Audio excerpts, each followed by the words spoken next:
Le reproche que j'ai vis-à-vis de la Commission, c'est d'être à la botte du Conseil. Je crois que c'est en fait ça le problème. C'est que Barroso, il n'ose rien faire contre Merkel. Il n'ose rien faire contre Merkel, il n'ose rien faire contre le Conseil, et il ne s'affirme pas. Il y avait à l'époque Delors qui avait une autre attitude. Il existait en tant que tel, il voulait mener l'Europe. Ici, Barroso, il veut suivre et essayer de se faire réélire. Je crois que c'était pour avoir un deuxième mandat, maintenant qu'il est dans le deuxième, il parle d'un troisième. Et donc, il est là, en train de finalement essayer de plaire à la majorité du Conseil pour avoir le maximum de chances de pouvoir continuer. Évidemment, on revient à la politique de quelques pays forts, l'Allemagne, fort de son nombre d'habitants, fort de sa situation économique, fort d'être entouré d'autres pays qui suivent l'Allemagne et qui sont dans la même tendance de droite. Et puis alors il y a les Anglais qui disent non à tout ce qui pourrait être avancée européenne. Alors on pourra aussi se poser un jour la question, et la question va être vite posée, à mon avis, dans les prochains mois, elle se posera, est-ce qu'il reste ou pas dedans? Et c'est un débat en soi, hein, qu'il reste ou pas dedans. Et donc par rapport à tout cela, moi je crois qu'il faut vraiment que l'on puisse se battre pour plus de solidarité européenne, plus de solidarité au niveau des États. Plus de solidarité au niveau des États, c'est par exemple par un budget redistributif européen plus important. Plus de solidarité au niveau européen avec une mutualisation de la dette. Parce qu'en effet, s'il y a une dette qui est commune, aux États-Unis, on ne parle pas de la dette de tel ou tel État, on parle de la dette des États-Unis. Je ne dis pas qu'il ne faut prendre comme modèle les États-Unis. Mais en tout cas, il y a là une vraie union à ce niveau-là. Et je crois que nous, on doit passer par cette mutualisation de la dette pour que finalement les forces et les faiblesses des différents États membres se compensent et que la garantie, elle soit de l'Europe et que dès lors, les marchés, on soit moins sensible au marché.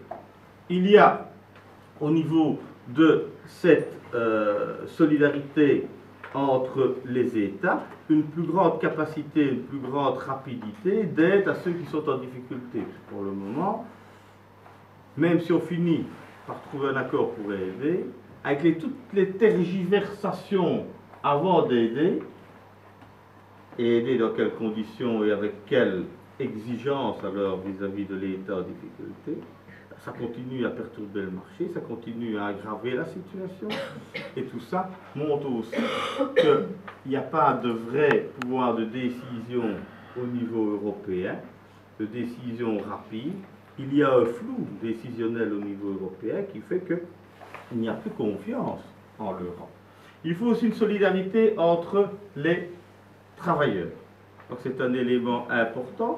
Et pour qu'il y ait cette solidarité entre les travailleurs, je crois qu'il faut sortir de cette concurrence entre les travailleurs. Cette concurrence entre les travailleurs, et on le voit au niveau notamment de la sidérurgie, où, vu qu'il n'y a pas de contre-pouvoir aux propriétaires, j'allais dire aux industriels, sont-ils encore vraiment industriels, mais aux propriétaires des entreprises, ils jouent la concurrence d'un site à l'autre, ils jouent la concurrence d'un pays contre l'autre, et il n'y a pas de contre-pouvoir, et donc il y a une concurrence entre les travailleurs. Concurrence entre les travailleurs, je l'évoquais tout à l'heure au niveau des salaires, j'en parlais ici au niveau de la décision de ceux qui ont les outils en main, donc ça, il faut renforcer. Il y a aussi renforcer la solidarité entre les générations. Car un élément dont on a peu parlé, c'est toute la thématique aussi des pensions. La thématique des pensions, où si on écoute certains, il n'y a qu'une solution très simple, on augmente l'âge légal de la pension. Et oui, on augmente l'âge légal de la pension, et donc les aînés travailleront plus tard, plus longtemps, ils travailleront plus longtemps jusqu'à un âge plus élevé, et donc ils vont plus contribuer et percevront moins de pension.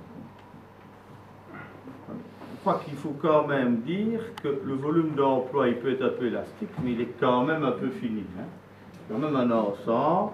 Et donc, si on dit que les vieux doivent travailler plus longtemps, etc., ils doivent rester plus longtemps sur le marché de l'emploi, et qu'on dit en même temps que les jeunes, ils doivent rentrer dans le marché de l'emploi, il y a à un moment donné un peu de difficulté. Hein. Donc je crois que cette vision centriste, il faut la combattre. Et il faut assurer plus de solidarité entre les générations, permettant ainsi aux jeunes de trouver un emploi et aux aînés d'avoir une pension et de sortir peut-être progressivement et essayer d'augmenter le taux d'emploi de toutes les tranches d'âge.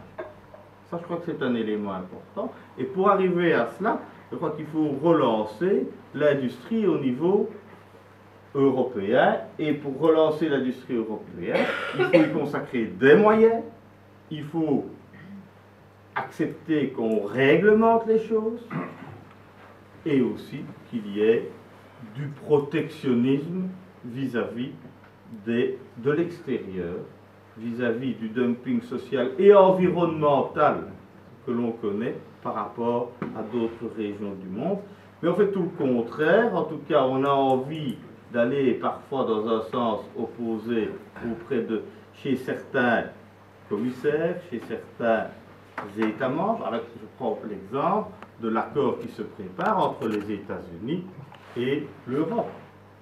C'est tout à fait en sens opposé. Tout dépend comment on atterrira. Mais ce que je ressens et ce que j'ai comme écho, c'est qu'on va vers un grand marché, justement, sans barrière, entre les États-Unis et nous. Mais ils n'ont pas les mêmes règles, ils n'ont pas les mêmes impositions. Et donc, évidemment, dans ce jeu-là, le risque, il est où? Il est chez nous. Il est chez nous.